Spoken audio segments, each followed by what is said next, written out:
Shalom saudara, statistik Indonesia 2017 menunjukkan bahwa sebesar 77,82% dari para lansia hidup dari anggota rumah tangganya yang bekerja. Dan 49,06% dari mereka yang bekerja adalah anak-anak mereka. Sehingga banyak dari anak-anak muda generasi Yeremia sekarang yang mengalami tekanan keuangan yang sangat berat. Mereka kesulitan bukan karena tidak mampu bekerja untuk memenuhi kebutuhan, tetapi karena terhimpit seperti sandwich oleh tuntutan dari generasi di atasnya dan dari bawahnya seperti dirinya sendiri, istri atau suaminya, dan anak-anak mereka. Karena beban keuangan yang sangat berat tersebut, maka banyak orang memiliki anggapan bahwa generasi sandwich ini seperti generasi yang salah dilahirkan atau salah membuat keputusan keuangan. Namun, benarkah demikian? Tentu tidak.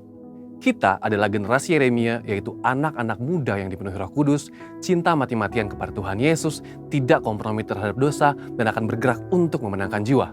Kita adalah murid Yesus yang melakukan apa yang Yesus lakukan. Salah satunya adalah menjadi saluran berkat bagi orang yang membutuhkan. Dalam Voice of Pentecost kali ini, kita akan membahas generasi Yeremia, bukan generasi sandwich. Pertama, kita perlu pahami bahwa istilah generasi sandwich tidaklah muncul baru-baru ini. Tahun 1981, seorang profesor di Universitas Kentucky Lexington, Amerika Serikat, menuliskan satu artikel berjudul The Sandwich Generation, Adult Children of the Aging. Generasi sandwich dikatakan sebagai generasi orang dewasa yang harus menanggung 3 generasi. Orang tuanya atau generasi atas, anaknya atau generasi bawah, dan dirinya sendiri yang terhimpit di tengah. Menjadi sumber penghidupan bagi seluruh anggota keluarga bukanlah suatu pilihan atau salah dilahirkan, tetapi merupakan suatu kebenaran. Apalagi jika anggota keluarga kita memang dalam keadaan yang tidak mampu bekerja oleh karena gangguan kesehatannya atau tidak mencukupi kebutuhannya. Ini merupakan perintah Tuhan. Di 1 Timotius 5 ayat 8 menuliskan perintah untuk kita memelihara sanak saudara kita.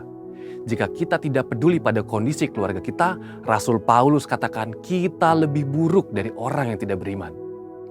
Kemudian kita harus menyadari fakta yang menunjukkan meskipun banyak generasi sandwich yang sangat kesulitan keuangan atau pasangan suami istri yang mengalami keretakan karena menanggung beban orang tua yang sudah tidak produktif, banyak dari generasi sandwich tersebut tetap bersukacita menanggung beban berat tersebut.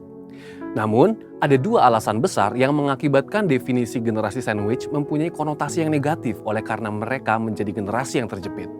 Alasan tersebut antara lain adalah, dari sisi yang ditanggung, merasa bahwa generasi anak-anak mereka memang wajib memberikan semua yang diminta oleh orang tua, tanpa sadar bahwa yang dimintanya itu melebihi kemampuan anak-anaknya. Beberapa orang tua menganggap mereka lebih berhak atas penghasilan anaknya dibandingkan dengan pasangan anak-anak mereka. Sikap dan perilaku tersebut acap kali menimbulkan konflik di antara anak-anak mereka dengan pasangannya. Dalam kondisi ini, apa yang dituliskan Alkitab bagi kita? 1 Timotius 6 ayat 6-8 mengajarkan untuk setiap orang percaya memiliki rasa cukup. Ibrani 13 ayat 5 mengulang pesan yang sama dengan tambahan supaya kita jangan menjadi hamba uang. Biarlah setiap orang mencukupkan diri dengan penghasilan yang diterimanya. Untuk para orang tua, percayalah bahwa anak-anak yang sudah dibesarkan di dalam Tuhan pasti berusaha untuk menjadi berkat bagi orang tuanya.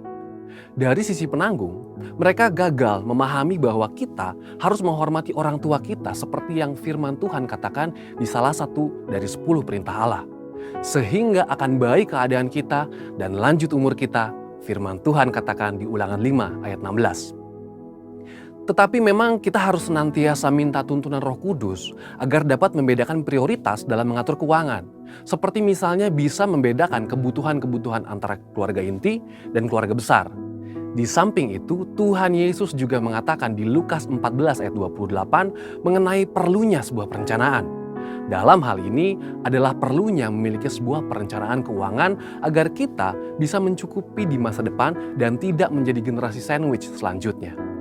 Setelah anak dan orang tua ada dalam paradigma yang benar di dalam Tuhan, maka kita dapat membuat strategi untuk keluar dari himpitan keuangan ini. Bagaimana caranya? Yang pertama, berdoa, minta campur tangan Tuhan dalam keadaan keuangan kita. Yang kedua, membuat anggaran keuangan. Yang ketiga, investasi untuk masa tua. Yang keempat, membelikan orang tua asuransi kesehatan seperti BPJS atau asuransi kesehatan lainnya. Dan yang kelima, harus bisa membedakan prioritas antara keluarga inti dan keluarga besar. Jadi, tetaplah menjadi saluran berkat bagi keluarga saudara, bukan karena keterpaksaan, tetapi dengan kerelaan hati. Oleh kuasa Roh Kudus, generasi yang terjepit ini akan diangkat menjadi generasi Yeremia yang memberkati banyak orang. Ada janji Tuhan dalam Yeremia 17 ayat 7, diberkatilah orang yang mengandalkan Tuhan, yang menaruh harapannya pada Tuhan. Saudara, untuk penjelasan lebih lengkapnya dari tim teologi kami, silakan buka link yang ada di atas atau scan QR Code yang tersedia. Maranatha, Tuhan Yesus memberkati.